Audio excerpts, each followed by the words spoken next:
Listen up, everyone. Tonight we're going to dive into the marble mayhem of ancient Rome, where we'll see the Colosseum's shouting throng, sun-scorched stone, and breathtaking gladiatorial spectacle. It was more than a stadium. It was a statement. A stage where emperors showed off their muscles, lions howled, and half the spectators missed the highlights because someone ruined their tunic with wine. Who is joining us from all over the globe? Please share in the comments. Now, let's settle in for tonight's adventure together by lowering the lights and maybe turning on a fan to create that gentle background hum. In ancient Rome, if you are a decent citizen, you would not sleep in on game day. You have to get out of bed before the sun comes up because your neighbor is having a heated argument about whether it's too early to start drinking wine with alcohol. In it, you get out of your rock-solid bed, loosen up your tense muscles, and get yourself mentally ready to spend the next 12 hours crammed into a stone stadium with 50,000 of your closest strangers. So why the haste? The greatest portions of the show, the ones that don't require someone blocking your view with a large feathered hat, will be missed if you don't leave before dawn.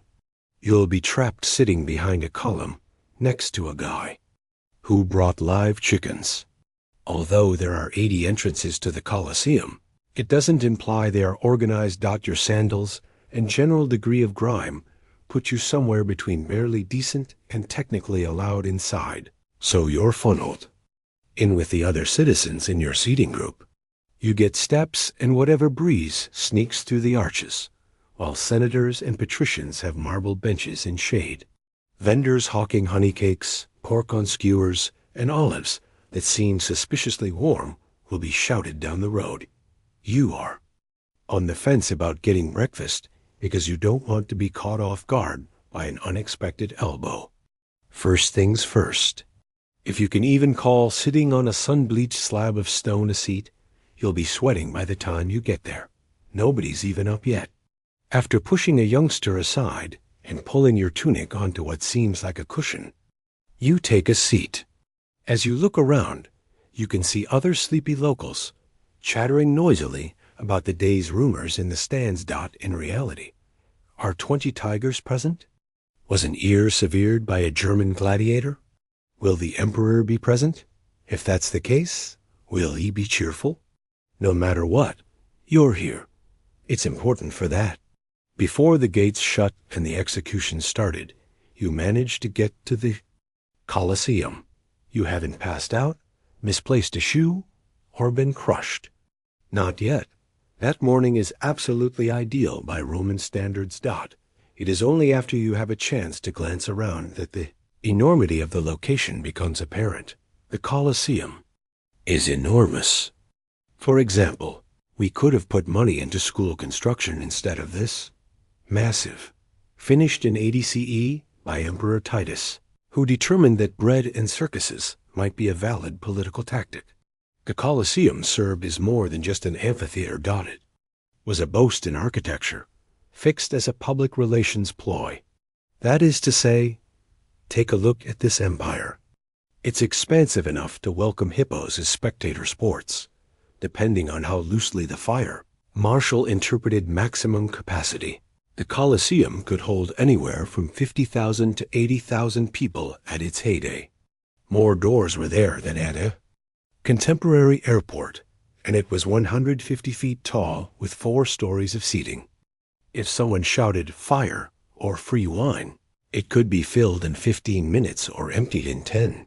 Thanks to its clever design, travertine limestone covers the exterior, which is adorned with columns, statues, and arches. An aesthetic overachievement, befitting an empire that has sucked the lifeblood out of all its rivals. On the inside, things are different. Unlike the senators below you, who are lounging in comfort behind awnings and cushions made from enslaved palm wavers, you, the lowly citizen, are reclining on exposed stone directly under the sky. The Valerium, a huge retractable awning controlled by sailors. Yes, even the Navy is involved in climate control, is located above you. The Valerium may be active on warmer days, Squinting into the sun will cause you to shrivel up into a raisin if you don't. The engineering underfoot, though, is the true wonder, not the marble. Hidden beneath the surface of the arena is a complex network of elevators, cages, pulleys, and trapdoors. Deadly surprises were tossed into the arena, including animals, props, and occasionally very bewildered inmates. Before long, it's nothing but sand. The following scene features a helmeted ostrich with 30 blazing chariots. It is beautiful. That's the plan. That is a total flex. The Colosseum was not constructed for practical reasons by Rome. As you perspire in your fourth-tier seat, it serves as a poignant reminder that the empire may elegantly eliminate you. It is time to confront the most brutal reality of the Roman Colosseum now that you are inside, tanned, and mentally ready to sit for 8 hours. How little you matter is reflected in your seat. The seating arrangement was not open to all. The concept was based on architectural castes. You could tell your social standing, affluence, gender, and frequency of dining companions who like donning laurel wreaths by the painstaking arrangement of each bench, step, and tier. Let's begin with the finest, or the lowest, option. Only Rome's highest-ranking inhabitants were allowed on the platform level, which was directly above the arena. Senators, magistrates, and priests. Cushioned seats, the valerian shade, and the arrogant pleasure of not having to strain there. Eyes to see anything were all theirs.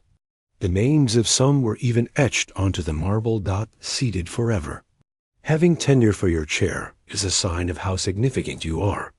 Riding slightly above them were the aristocrats, or middle-upper-class Romans who had inherited a fortune but were modest enough to act as if it didn't exist. Even though their seats weren't as soft, they allowed passengers to smell the lions. The working class of Rome, known as the plebeians, followed. You are that. On a sun-drenched slab of stone, shoulder to shoulder with a man shouting about bread prices and a lady nursing while haggling with a vendor about the price of boiling snails, you find yourself somewhere in the third or fourth row. Being a woman who was not a Vestal virgin elevated you to an even higher status. Nasal bleeding was administered to women, slaves, foreigners, and anybody else deemed unsavory. Smells of 50,000 Romans having sensations in wool tunics wafted upwards like an olfactory punishment, while views were poor and shade non-existent. No backrests, cushions, or cup holders were present.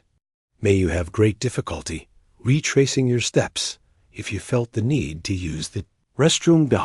And if someone from on high dropped a glass of wine on you, it was simply the ambience. Even though the games weren't the only reason you came to the Colosseum, you did so nonetheless. Being noticed, even if no one could see more than your perspiration-covered crown, was the main idea. Here we are in the cheap seats. Everyone is entertained, but no one is important. Well, you finally arrived at your seat up high, in the heat, and surrounded by others who think washing one's hands is more of a seasonal recommendation than an everyday practice. A rumbling in your belly is keeping you from fully enjoying the festivities. Nothing was brought by you. Inexperienced error. Fortunately, you still have choices. Rather than peanuts, the Colosseum's version of stadium vendors sold peanuts. Imagine mildly fermented, curiously warm olives. That's more like it. Snacks were a big part of ancient Roman life. Honey cakes, sausages, dates, figs, and even garum-soaked almonds might be yours to purchase if you so desired. For those unfamiliar, garum was the preferred fish sauce of Rome. The odor was reminiscent of what one could discover at the seafloor following 3 days of poor decision-making. Loved by the Romans. If crushed goat liver was your sole condiment, you would also adore it. The vendors made their way up and down the stairs, their voices carried by the raucous audience. Over the price of vinegared wine, a man behind you is vehemently fighting with one. Even though it's watered down, it works. especially when you're hungry, and the sun is beating down on you like a typhoon. Next, there are the odors, which include both the meal and the crowd. The combination of roasted meat and sheep perfume is sure to irritate your sinuses. For all its splendor, the Colosseum was really just a public bath gone bad. Just people in tunics basking in the heat. No running water, no fresh air. Over on your left side, a guy is using a scroll to fan himself. A goat was carried over to your right. For company, not meals. What seemed like bread before now seems like stone as a little toddler chews on it, right? In front of you, on top of everything else, there's the distinct aroma of perspiration, sand, and dwindling pride. It does have a certain allure, though. All of the sellers are actors in the play. When to be quiet, when to be loud, and how to expertly avoid getting vomit on the stairs. Those are the skills of seasoned pros. You arrived for the games, not the food, but now you can't fathom life without them. Watching a man use a fork to combat a leopard will make you want to chew on something and process your emotions. It was standard practice for the games to begin with a violent incident, such as a beheading. Convicted criminals, prisoners of war, and others who likely irritated the wrong senator got the crowd riled up at the Colosseum with some morning bloodletting before the gladiators mounted the stage. Neither were these your average dull executions. Yeah, this was Rome. I thoroughly enjoyed this. Executed with a degree of realism that would make contemporary filmmakers ask, maybe we should lighten up a bit. The condemned were frequently made to act out well-known stories. Consider the myth of Prometheus. Legend has it that an eagle feasts on his liver daily as he is shackled to a rock. A genuine eagle is urged to burrow in the Colosseum version, which features a felon bound to a false rock. No symbolic aggression. Cutting organs out. Among the underworld dwellers, Orpheus was another popular choice. The inevitable conclusion saw wild beasts ripping Orpheus to shreds. Yes, real leopards were a part of it. The Romans meant what they said about live theater when they said it, and you're beginning to see that. This segment was adored by the audience. As if it were a terrible comedy show, they were booing, cheering, and chanting. It made perfect sense. The public beheading of these criminals served as both a civic obligation and an act of public service. Before lunch, it offered justice encased in spectacle with a dash of dread. Without any kind of narrative or theatrical flourish, the condemned might occasionally be tossed to the beasts. No motivational music, just man versus lion. Quick, noisy, and fleeting as soon as you blinked. These moments were done. Unpredictability was adored by the audience. Even though it's just 8:30 in the morning, the guy sitting next to you is already screaming, "Bite my leg." I can't decide if the normalcy or the brutality is more disturbing. You can't help but clap as the last performer is hauled off stage and the arena is raked back into shape. After all, this is merely the warm-up, nothing more. Just so you don't stand out as the strange one among the applauding crowd, not because you're bloodthirsty or anything. Well done. You've already become emotionally committed, and the action is just getting started. Next up in the morning spectacle is round 2, following the offender's appropriate mythologizing and dismemberment. For those who want their Latin with an animal cruelty twist, there are the beast hunts, also known as venaxones. If you are expecting a serene interval between the blood and glory, you would be mistaken. For the sole purpose of importing spices and silk, Rome did not conquer half of the world. No, they returned everything with a vengeance. They felt remorse after bringing in lions from Africa, elephants from India, bears from Gallipoli, and ostriches from ... Well, you know, suddenly the arena floor changes. Why butcher an animal when you can give it a theme? Scenery, including false rocks, trees, and more, rises dramatically from hidden trapdoors. Afterwards, The hunter, a venator, emerges. Let me clarify, I am not a gladiator. This man likely feels profound remorse, has fewer muscles, and an abundance of ornamental feathers. Showing off, shooting an arrow or two, and spectacularly dodging whatever enraged predator emerges from the tunnel are all part of his job description. Here we go. 2 days have passed with no food for this lion. The audience is ecstatic. A wager is made. Someone is already yelling from behind you.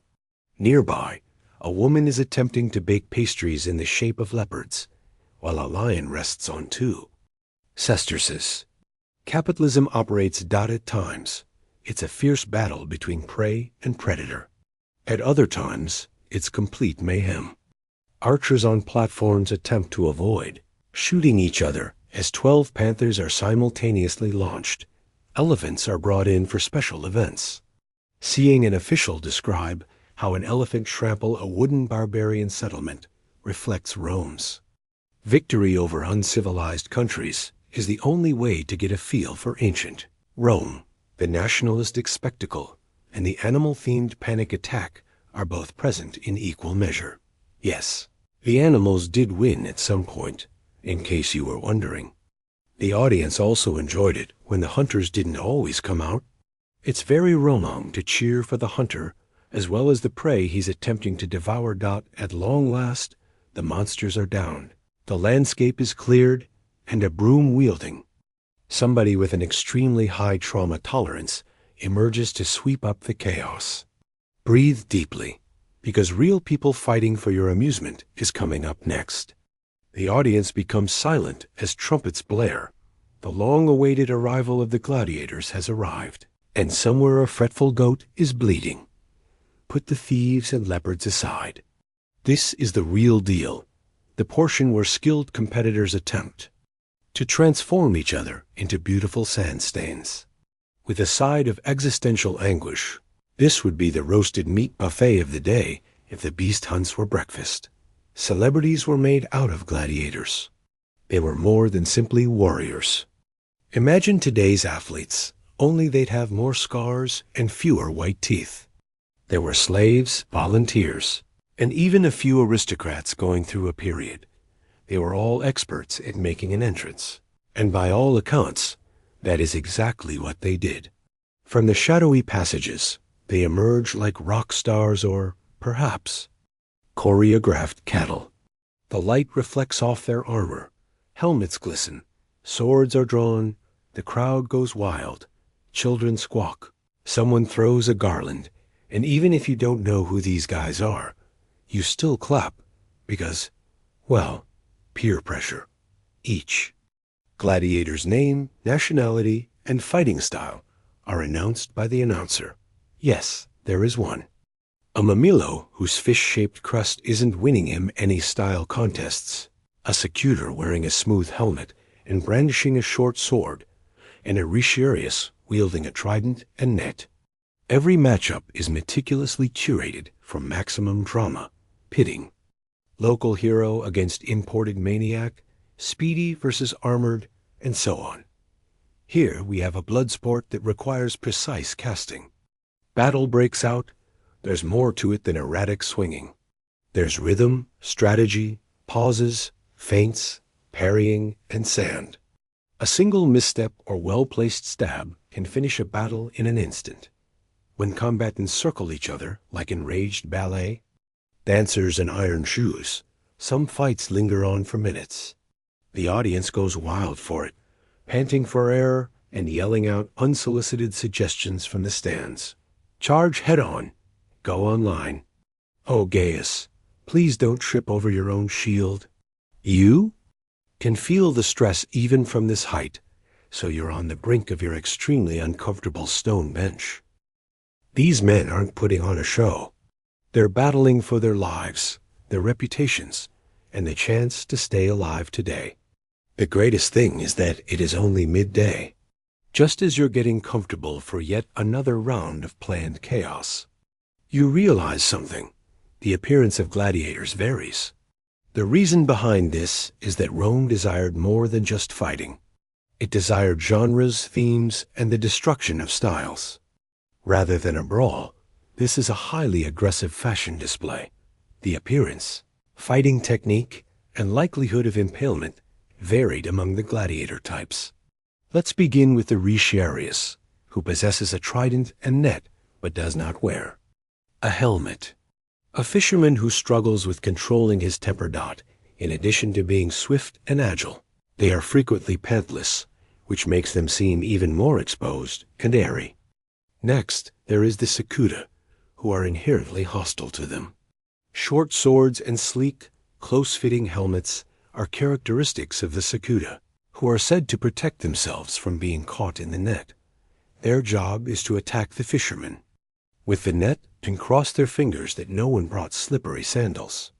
The mammalio is a massive tank with a massive shield, helmet, and everything else. They're not fast, but they're tough, like a steed that learned defense.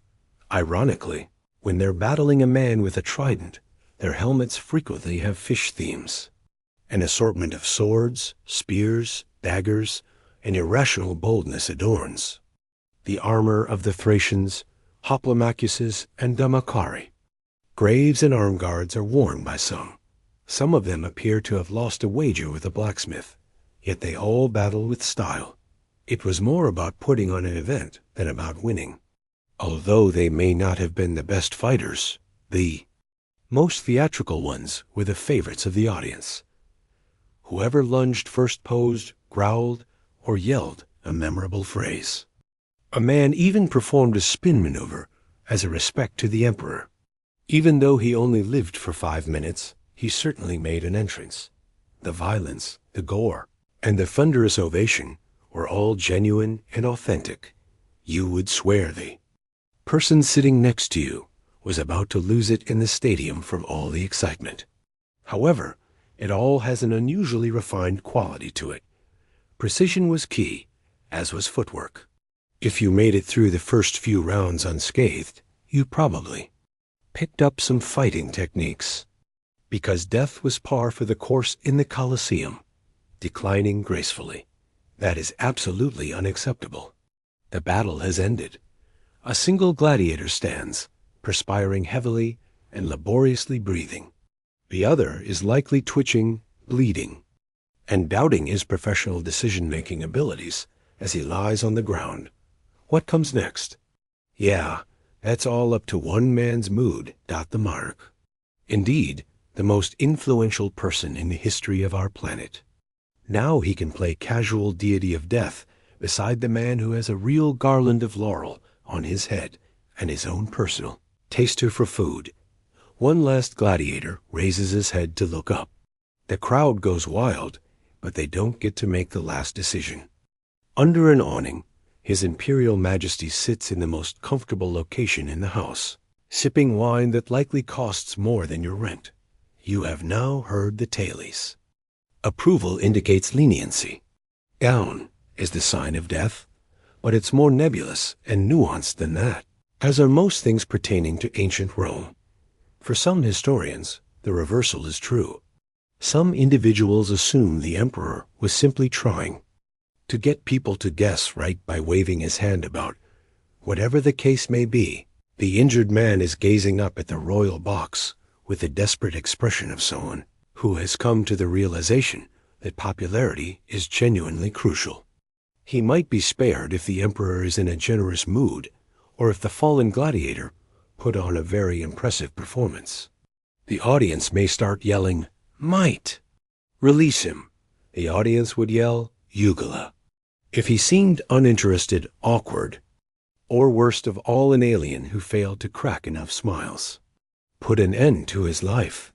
The emperor, on the other hand, could pay attention, or he could just shrug and grab for a honey cake, indicating impending disaster. The verdict can be influenced by the crowd at times. On other occasions, the emperor utilizes it for political purposes, presenting an opportunity to appear lenient to the common people or uncompromising to the senators. It's a form of public relations that involves violence. And if death is decreed, the one who has triumphed moves forward to deal the fatal blow. Streamlined, quick, dramatic. Also, when he's in the mood to be nasty, theatrical, and unruly. In either case, the defeated party takes some pride in their demise while leaving a trail of sand in their mouth. A standing ovation is given by the assembled audience. A melodic tune is played by a flute player. As soon as the body is removed, slaves arrive to rake the arena clean, because a regimented schedule and an ill-defined concept of mercy are the two most important factors in keeping the empire functioning. We will move on to the next match. Directly. Over us now is the sun. You can cook a dormouse on the marble, and the man sitting next to you is melting into his shirt, but you're still sitting down. It doesn't matter if you pass out watching men fight with swords. The point is that you've come this far. Here we are at intermission, or, in Roman terms, a chance to replenish your fluids before the next round of bloody fighting.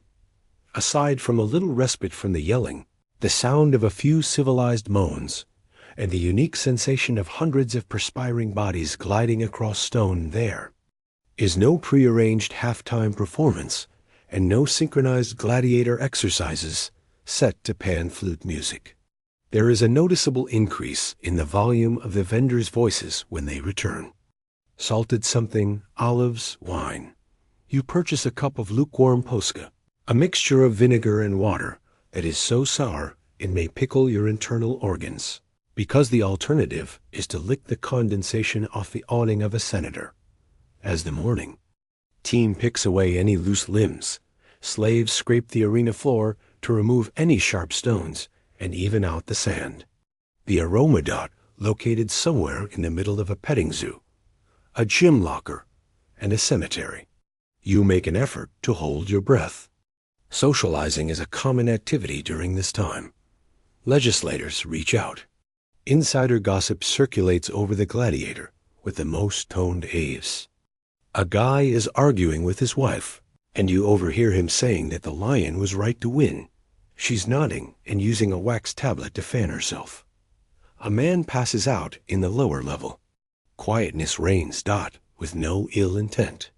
The problem is that everyone else is on the verge of passing out after seeing him. You could be fortunate enough to see the Valerium, that enormous canvas awning, extended today. Sunshades are typically operated by sailors who have the necessary maritime skills, and they offer some shade from the sun. You should be proud if you're positioned in its shadow. In such case, take pleasure in seeing your shadow shrivel up like an amphora baked in the oven. A trumpet will eventually sound. People start to move. It is possible that the individual who fainted was coerced into awakening. The action continues.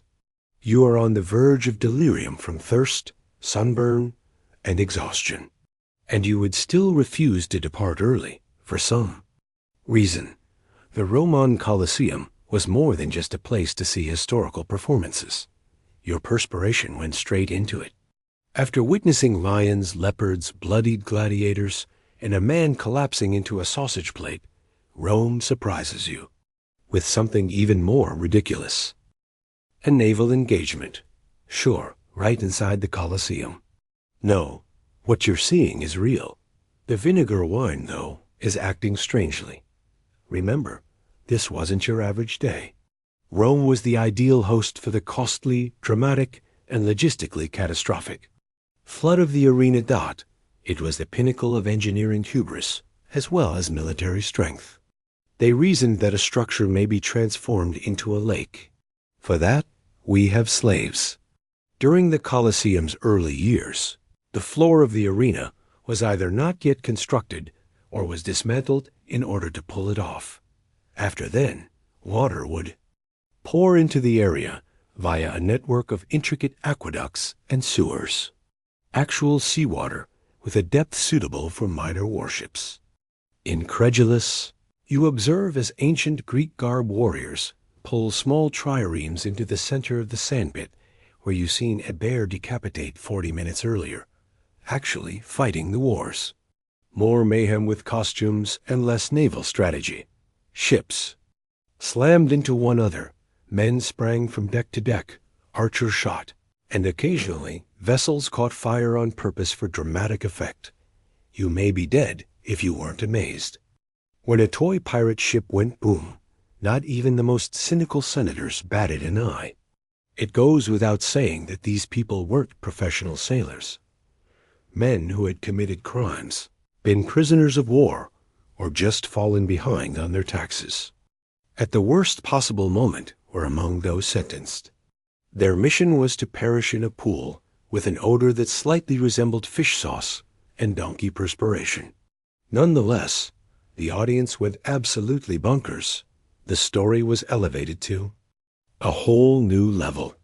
Living, breathing recreations of legendary maritime battles, complete with period costumes, sound effects, and an alarmingly high body count. Imagine a combination of historical reenactment and real-life drowning. We drained the water after it.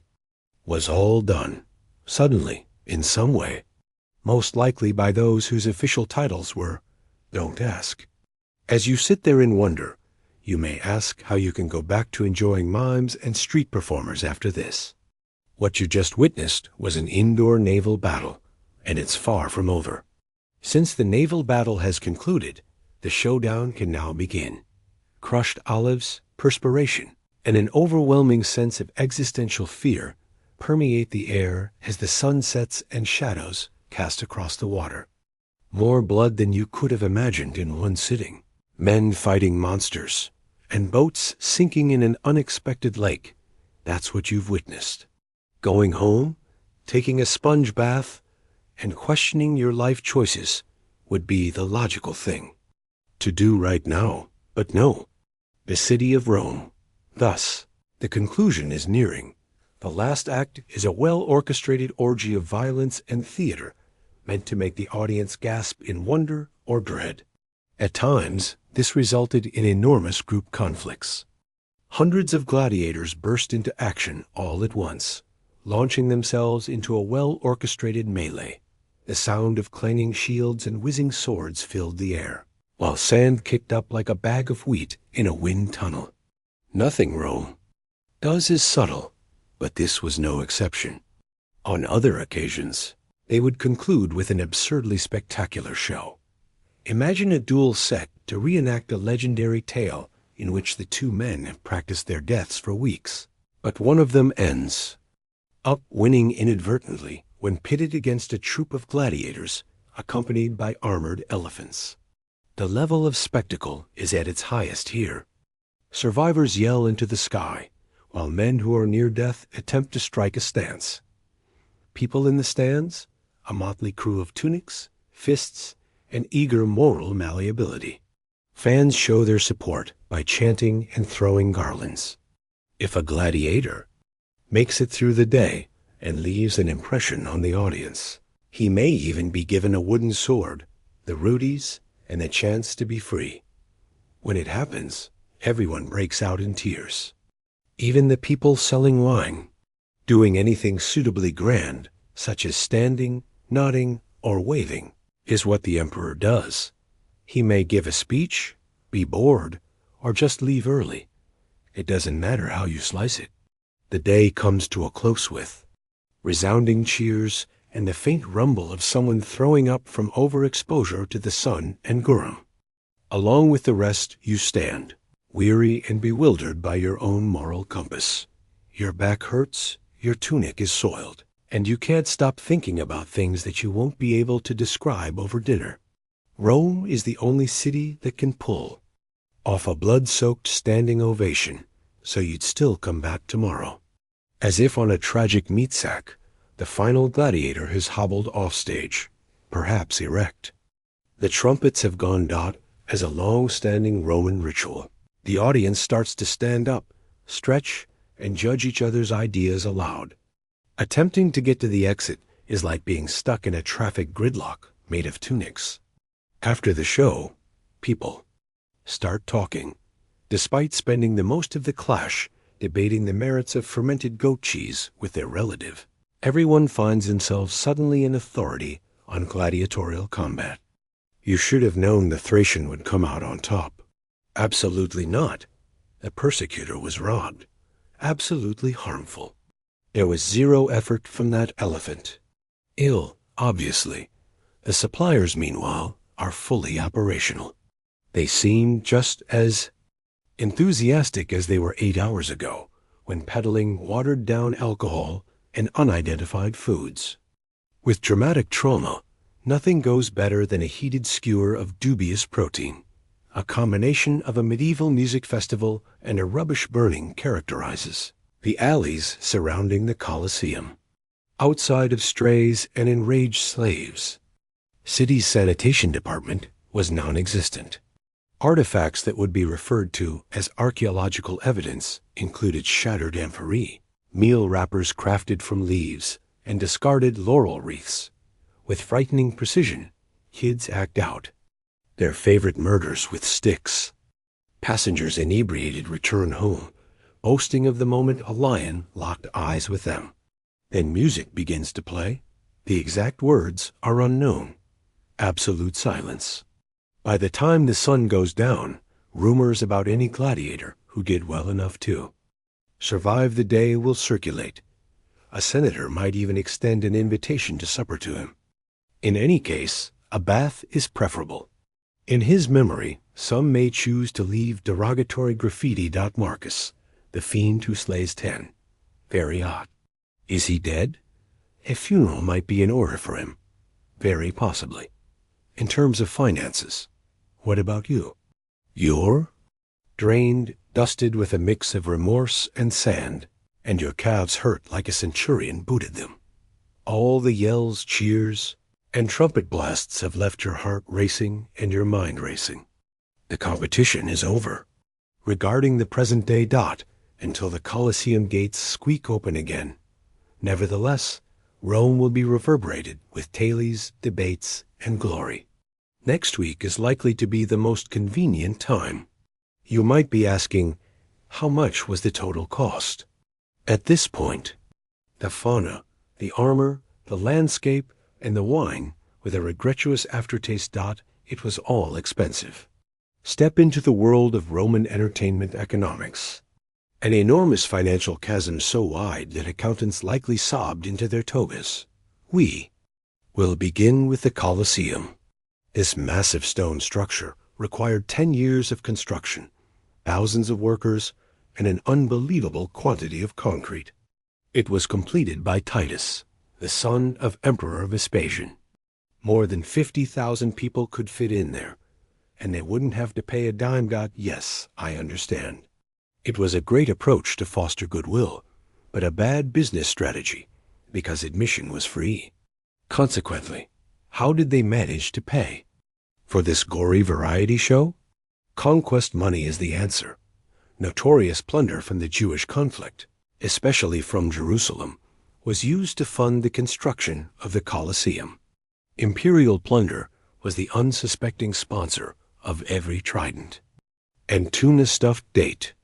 Imagine it as the Roman equivalent of an MNC, but with more blazing leopards. Next, there were the athletic events. With thousands of gladiators and animals, a single festival could go on for 100 days.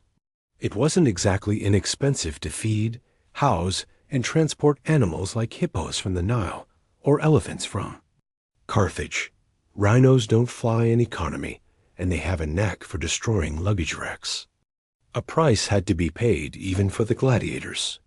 Education, protection, and health services.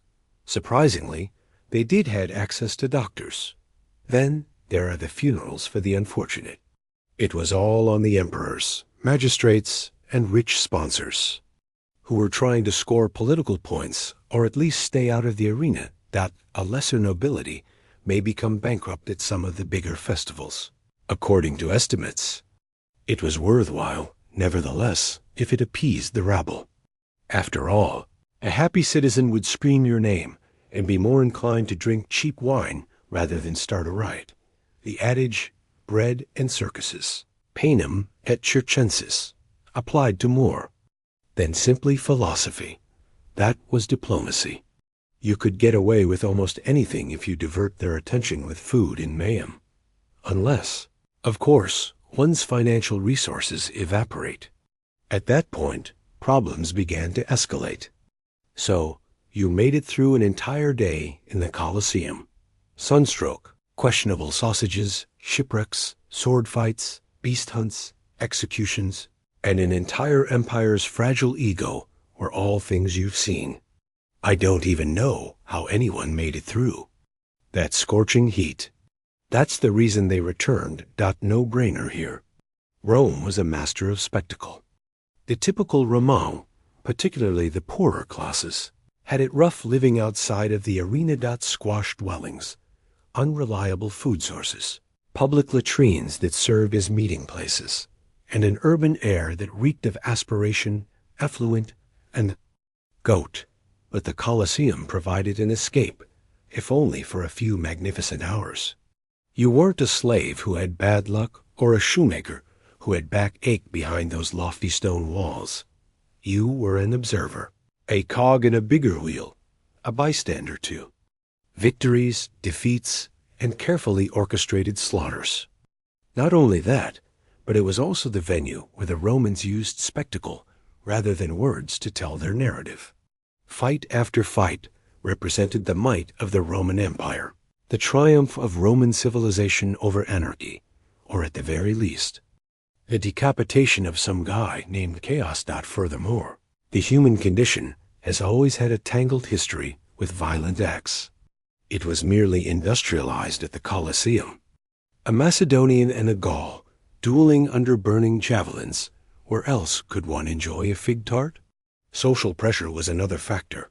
Senators, business people, beggars, and gossiping widows all went. Skipping the games meant missing out on the topic. That would be circulating among everyone else. At the dinner gathering, you'd be the one to say, "Wait, were ostriches served today?" Nobody wants to sit with you anymore, all of a sudden. Last but not least, the most basic reason. No cost was involved. Your wallet stayed perfectly intact, regardless of your gripes about the chaos, gore, and burning moats.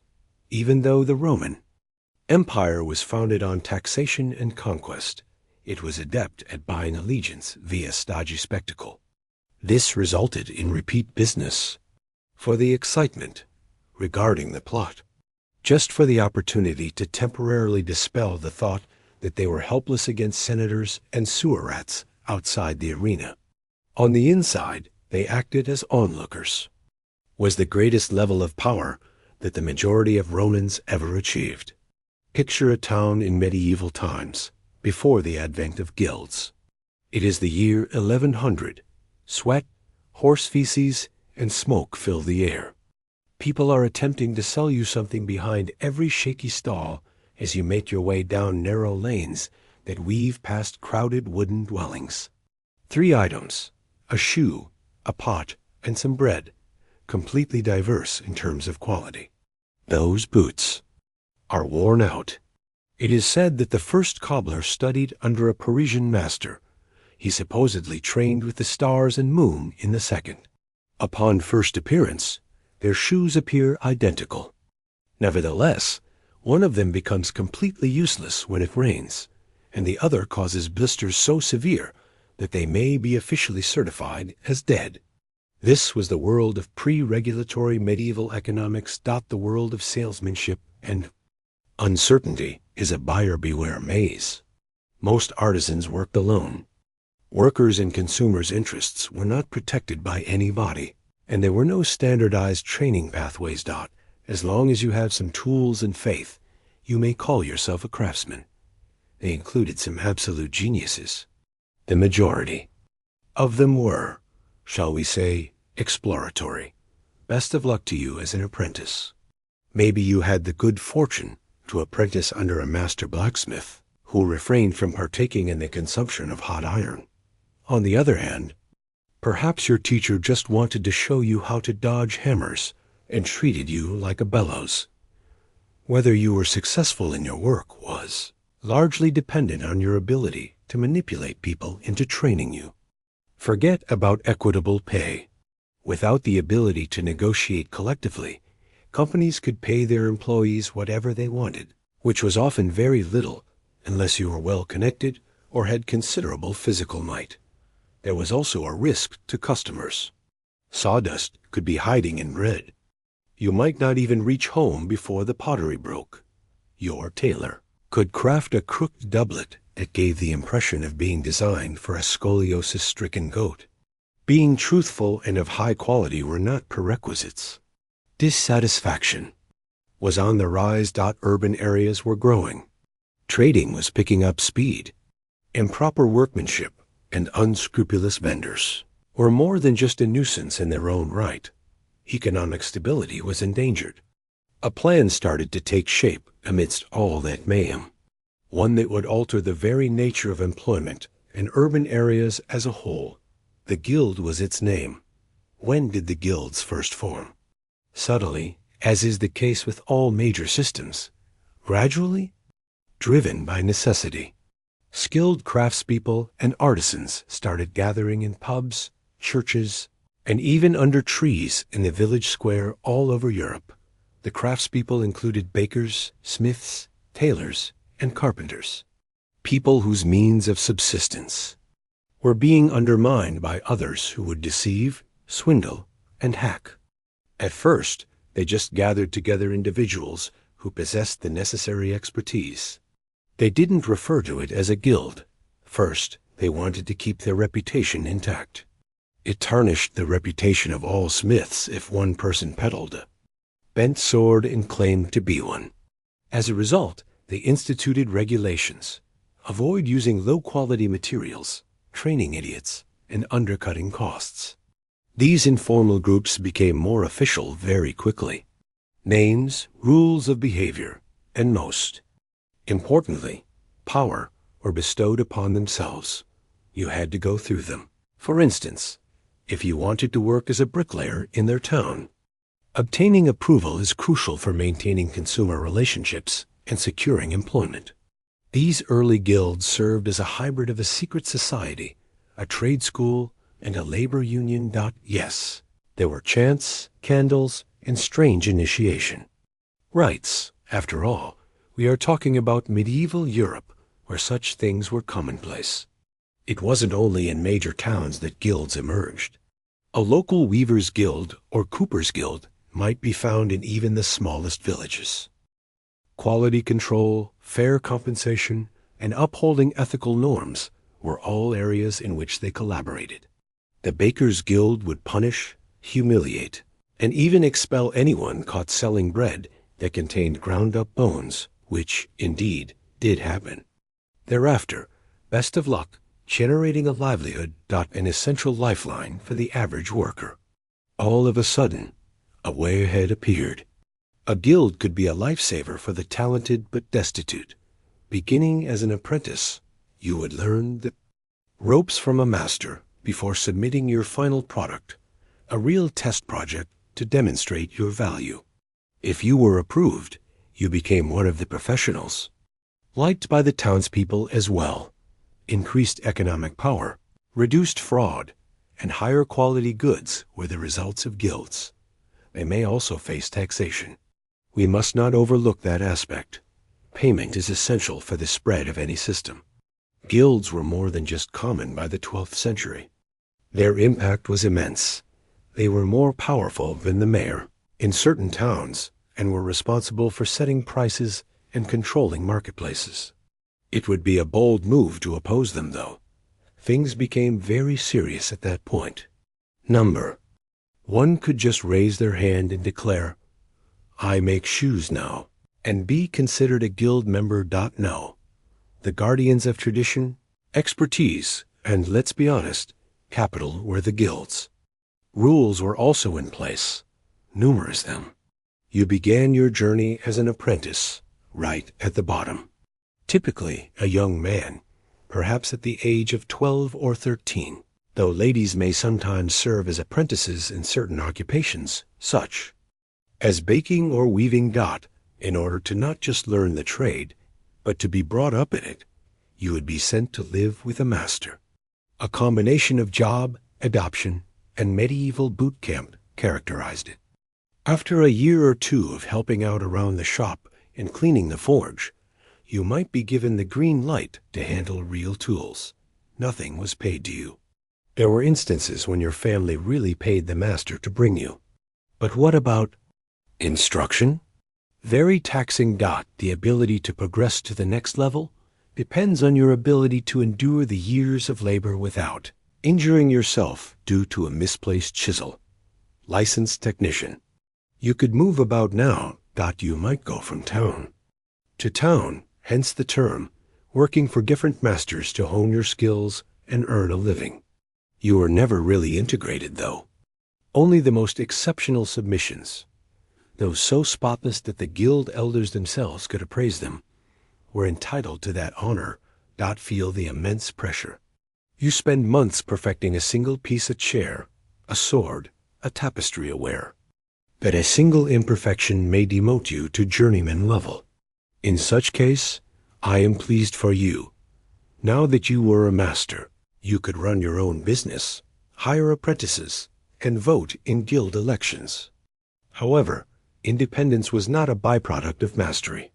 The rule set of the guild has taken you under its sway. It was thick, my friend. Working outside of guild hours is not an option. Undercutting the agreed-upon price would be impossible. You couldn't use prohibited materials or employ an excessive number of employees. Public shaming, blacklisting, or monetary fines were the consequences for infractions. Officially, there were consequences for poor work, including expulsion from the community. Rites, emblems, and vows practiced by each guild were unique as well. Saints were venerated by some, even as impressive than their churches, were the guild halls of some. An element of the medieval mafia coexisted with the club and cartel. With their newfound authority, guilds were not hesitant to shape entire cities in their image, as well as to defend their trade. By the 13th century, guilds had spread beyond the confines of towns. In town, they lived it up. Their impact is pervasive in whatever medieval city you visit, whether it's Bruges, Ghent, or London. Many streets were named after various occupations. Alley of cordwainers and fishmongers, Baker Street. Most eminent structures, not mansions. Meeting places for the guild, meeting rooms, event locations, courts, and even occasional after-hours bars were all offered by these huge stone buildings. What, when, and by whom was all controlled by the guilds. They controlled pricing to avoid undercutting, established minimum quality standards, and even dictated a master's employment limit. Competition wasn't the only objective. Things were under control, stable, and predictable. A guild town was a town that was organized. Local governments were wise enough to avoid conflict with guilds. Actually, the vast majority of city council members were also guild members. A guild's support is essential for your journey to prominence. What about the elections? Guild rooms, rather than public squares, were the usual venues for such decisions. In order to defend their members and negotiate lower taxes with the government, some guilds even maintained private armies of armed soldiers. As a social safety net, guilds were also important. When you were sick or hurt, your guild would chip in to cover your medical expenses. If your home caught fire, help would be dispatched. When you passed away, they covered the costs of your funeral and made sure your family wouldn't go hungry. The guild was an essential social institution in a society where social security, insurance, and labor laws did not exist. Then there are the guild festivals. One patron saint was associated with each profession. Saint Honor was celebrated by bakers, Saint Eligius by blacksmiths, and every other trade had its own occasion to celebrate with a parade. Processions, pageants, feasts, and copious amounts of trade-appropriate liquor were hallmarks of these celebrations. They would occasionally engage in competitive games. The atmosphere is like a butcher and tailor having a tug-of-war. Naturally, there were times when guilds were at odds with one another. When responsibilities began to overlap, it frequently led to turf wars and other forms of tension between the various crafts. Who says a tanner or cobbler can't also produce riding boots? Is it acceptable for a carpenter to fix a ship? Litigation or physical altercation may result from these disputes. Despite this, guilds put order into disorder. As a result of their efforts, towns became hubs of trade, innovation, and civic pride. There, adversaries and haughtiness both increased in tandem with their rising power. Guilds in the Middle Ages, despite their many advantages, were not welcoming communities of brotherhood. Their corruption reached new depths once they tasted power, and they were exclusive and aristocratic, interested in becoming a master in a guild. If you were not a master's son or had the proper connections, good luck. That work of art you sent in. In the end, it made no difference how perfect it was if the elders disliked your family, your unconventional opinions, or your appearance. Hereditary clubs, where lineage was more important than competence, emerged in numerous towns' guilds. Permanently barred were those who were considered outsiders, newcomers, members of ethnic minorities, or the impoverished. Even if you spend your whole working life as a journeyman, you will never be able to open your own store. The guild would merely continue to increase the standard. There is an imbalance in this rug. You can't cut with this sword. There is insufficient soul in this loaf of bread. There were 100 different ways they could say no, and they would physically shut you down if you attempted to work without the guild's sanction. Your goods would be smashed, clients would be driven away, or you would be fined till you were poor by the guild enforcers. Yes, they really existed. Rogue artisans would face public flogging, incarceration, or perhaps exile in severe circumstances. Protective standards was what the guilds referred to it, a monopoly according to its detractors. The political games played by guild masters were no different. Many members of the guild cheated the system by paying off officials, evading taxes, or bullying other guilds into submission. For example, blacksmiths may sabotage carpenters, brewers, could expose bakers, and tailors could manipulate a vote to get contracts from the city. They weren't merely artisans. They had the role of judges. Previous to that, there were the females. In principle, women may join certain guilds, such as those dealing with textiles, beer, and cooking. However, in actuality, women frequently found themselves on the periphery. It was not uncommon for masters' widows to take over stores, although they seldom became full members. Guilds often disregarded, removed, or even deleted their names from records, even if they operated prosperous enterprises. Men held all the cards, and even accomplished women had to battle for their due. Despite their origins as watchdogs of justice and quality, many guilds had become aristocratic, inflexible, and change-averse by the 14th century. In the centuries that followed, their inflexibility would prove to be their biggest flaw. Guilds weren't perfect, but education was one area where they excelled. Rather, dominance in one's chosen profession. Back when colleges were only for attorneys, theologians, and the odd monk with a decent memory, the practical matters were taken care of by the guilds. Creating boots, constructing bridges, and brewing beer without dying is possible using this method. Getting ready wasn't a picnic. The procedure was organized and lengthy, and it could be rather taxing at times. The workshop and the master's temper were the two main focuses of an apprentice's existence. From first light to last light, they diligently observed, practiced, and gradually gained the authority to perform tasks beyond simple floor sweeping and pumping bellows. As a boss, the master was more than that. Depending on your point of view, he may have been a hammer-wielding dictator in addition to a teacher, parent, and disciplinarian. There was a strong emphasis on discipline, high standards of performance, and the rejection of error. If you burn a batch of wool, you will lose a week's worth of pay.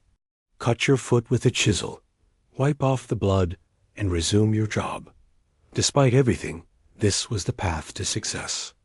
With time and hard work, A driven apprentice could advance to the rank of journeyman, gain experience traveling the realm, and, with any luck, create their masterwork and become a master. It constituted the medieval equivalent of modern notions of social mobility. They also had their own culture among journeymen. These weren't your average employees. In their tool belts, they swung like adventurers. It is possible for a young carpenter to journey from Cologne to Venice, soaking up new styles and methods, collecting recommendation letters, and sharing tailies in seedy bars. The Wunderschaft was a structured practice in Germany and other places where such voyages were common. It required years of travel and adhered to stringent rules of behavior. But this is when the guild's cunning came into play. They established a cyclical system of information. Some resources, including formulas and methods, were reserved for members only. Everything from dye recipes to brewing ratios and forge temperatures was well guarded. Adherence to guild regulations was mandatory for anybody seeking to acquire the trade. There are no hidden guides or message boards. Just a weathered master, with a scar and plenty of thoughts. Skill was kept inside the guild family through the guild system. It produced skilled and devoted artisans for many years to come.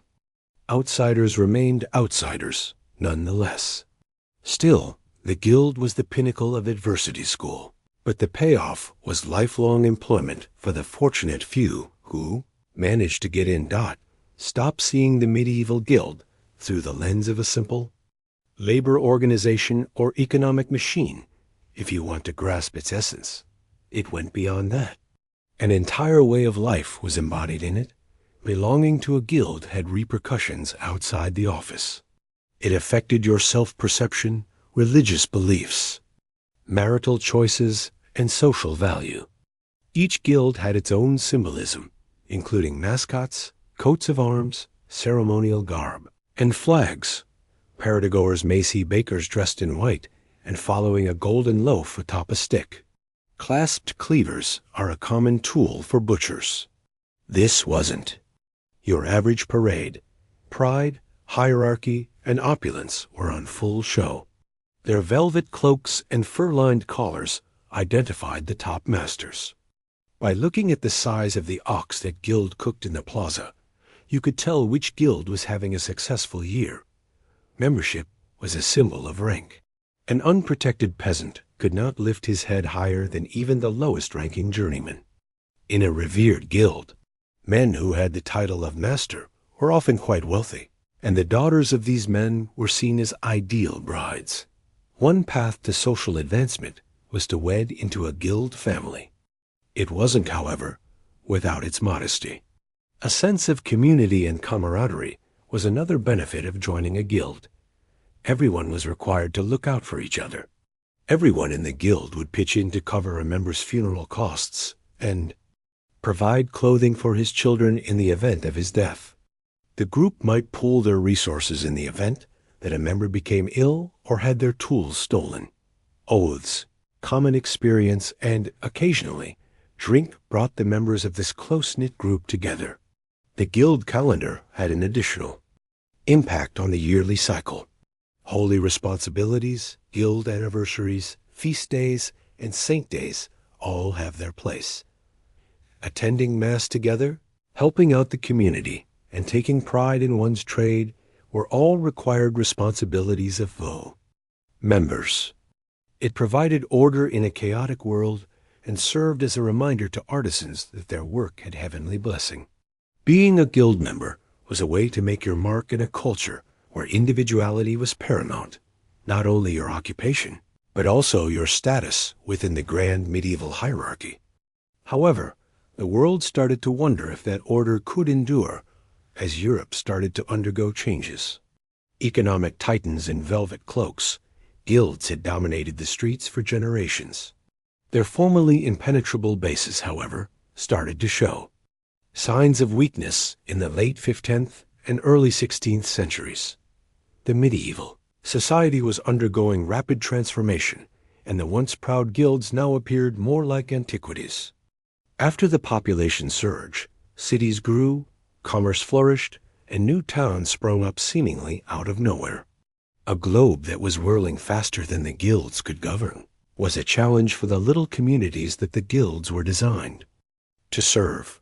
The influx of fresh people, goods, and most importantly, ideas overwhelmed their well-constructed regulations. The merchants arrived afterward. Merchants transported goods created by guilds. What matters most to them is making money, not following tradition. They banded together to establish dynasties in banking, shipping, and merchant leagues. These organizations were indifferent to whether your thread was propelled by a water wheel or spun by hand. Unlike craft guilds, purity was overshadowed by efficiency. Neither did the Renaissance. All of a sudden, reformers and philosophers began to doubt everything. Aside from traditional commerce hierarchies, there are also religious and monarchical systems. Some have argued that guilds are anti-progress because they are overly secretive, overly guarded, and too inflexible. Bypassing the need for guild approval, innovations such as the printing press enabled the widespread dissemination of new techniques. Capitalism, however, dealt the strongest blow. Business people in Europe began to set up company outside of guild supervision as the continent shifted toward a market economy. In order to mass-produce things at cheaper prices, they used a large number of unskilled workers. A masterwork is not necessary.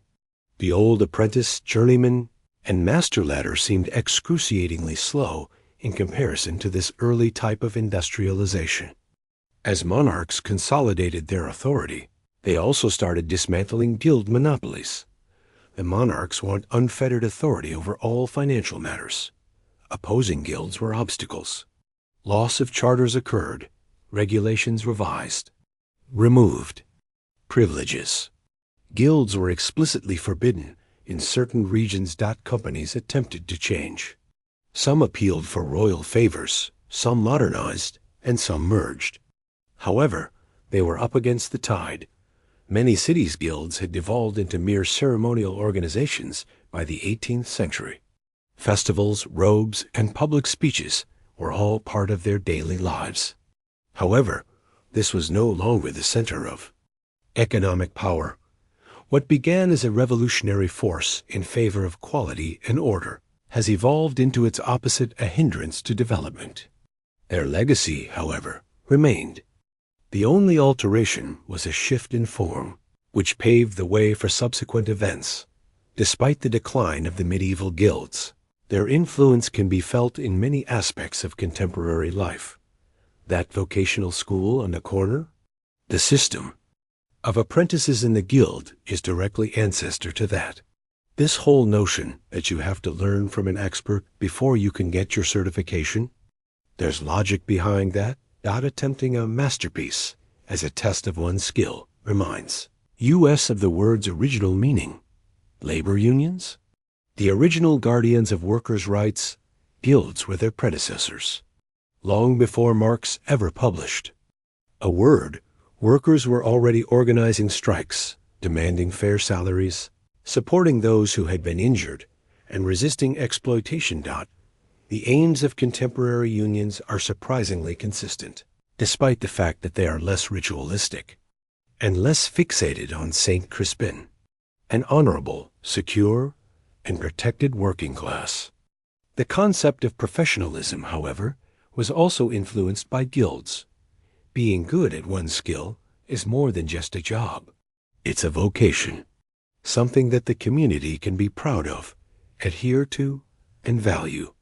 You're thinking like a guild, the licensed electrician, the certified plumber, and the architect who is a member of a professional organization.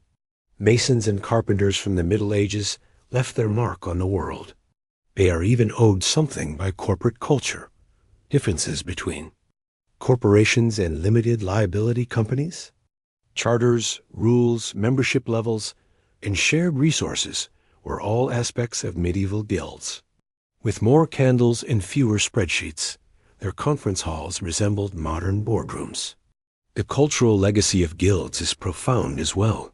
A are still commemorated by towns through historic festivals, coats of arms, and street names. Even though we live in an algorithm-driven world, some London livery organizations, such as the Worshipful Company of Goldsmiths, continue to practice age-old customs. Guilds also provided medieval workers a sense of belonging. Being a member of the guild ensured your place in a harsh world filled with warlords, starvation, and epidemic. Your presence was significant. You contributed to a greater whole. Guilds were far from ideal, that much is true. They were notorious for limiting innovation, isolating themselves, and hoarding power. However, they established order and predictability in a previously anarchic and ungoverned society. They molded communities, individuals, and generations, not merely industries. Keep in mind that the next time you pass a neighborhood named Butcher's, row or come across a sign for a master carpenter, you're witnessing the remnants of a system that, for better or worse, constructed the concept of work itself. The church had a rigid rhythm in the Middle Ages, and its calendar dictated daily life. Get down on your knees, fast, and then eat like it's your last meal. And when the fast ended, after weeks or months of not eating anything, the feasting didn't merely start, it burst forth in full force. On religious festivals, people might legally and spiritually let loose. Everyone understood, from the lords on down to the plowmen. There was a divine presence vigilantly observing. Later on, he had no problem eating more dot. These were no ordinary lunches. Roasted meats, mounds of potatoes, and pitchers of spiced wine and ale were all part of the elaborate community feasts that took place under the light of candlelight. Religious observance and plain old revelry became one and the same during the feasts. Morning liturgy was followed by a feast and dancing until one could hardly see in the manor hall or town plaza. Why so much? Why? Because it was the prize. Consider the 40-day fasting season leading up to Easter, known as Lent. Avoid all animal products, including eggs, dairy, and meat. Some religious Europeans even frown upon laughing. So, it wasn't merely a celebration of resurrection when Easter Sunday finally came. The culinary purgatory was broken by a huge exodus. Not even the most auspicious places of worship, such as monasteries, were safe. Feast days were a time for the monks to spread out their finest foods, including fish stews, fruit pies, wine, and good breads. Sure, they adhered to the regulations, but they also came up with innovative interpretations of fasting. Let me spill the beans. Beaver tails were fish. People were able to bond over these festive feasts. Seated side by side were neighbors, gentry, and serfs mixed, albeit in less equal measure. As a display of their affluence and religiosity, the lords would throw enormous feasts. They would sit down at a far grander table and invite tenants and clergy, expressing symbolic generosity. The people of the town were able to have a respite from their usual hard work and consume expensive foods. For dramatic effect, you may serve a spiced pudding, roasted geese, or even peacock with its feathers reattached. Even in the dreary, muddy medieval world, breaking the fast and then feasting was cause for celebration because it represented a rebirth of sorts, and not limited to the senses. During the winter, when the light hardly rose above the horizon and snow reduced every town to a lifeless outline, people needed a reason to look forward to the warmer months. Yule, the winter celebration that combined Christian joy with ancient pagan survival rituals, was that something. Yule was a celebration of the midwinter solstice observed by Germanic and Norse peoples long before Christianity spread to northern Europe. The festival celebrated the sun's return, sent out evil spirits, and roasted whatever had the misfortune to be edible. To ward off the night, people built fires and burned whole trees' Yule logs in hearths for 12 consecutive nights. Instead of outright banning Yule, the church baptized it when it saw an opportunity. Yule had evolved into Christmastide, the 12 days of Christmas, beginning on December 25th and concluding with Epiphany on January 6th by the time we were in the Middle Ages. Nonetheless, the celebratory zeal was utterly pagan. The jewel in the crown of the Christmas table, presented with a dramatic procession, the roasted head of the pig is adorned with herbs and fruit dot as music and Latin song filled the air. The silver platters were carried into the halls of the nobility. Although pigs were more common, peasants would use every part of a boar. Every bit of it, even the blood, was used up. Thick pottages of root vegetables, pies filled with spiced fruit and meat, bread trenches topped with roasted game, and puddings cooked in fabric bags made the tables rumble. The abundance of mead, ale, and mulled wine served to insulate the stomachs from the chilly weather. There was plenty of mischief and joy throughout Yule as well.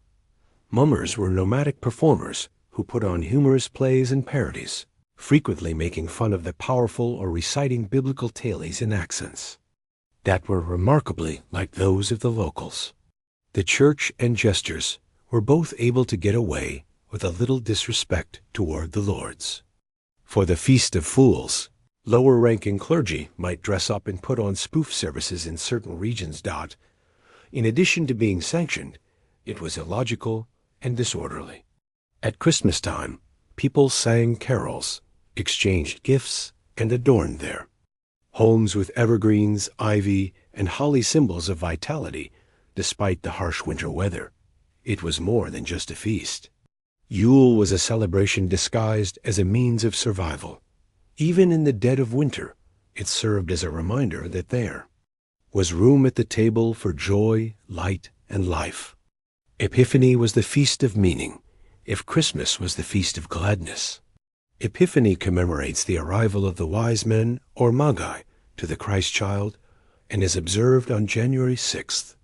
However, for medieval peoples, it was not only the most important day of the year, but also the pinnacle of the Yule season, and in many regions, it was even more grand than Christmas.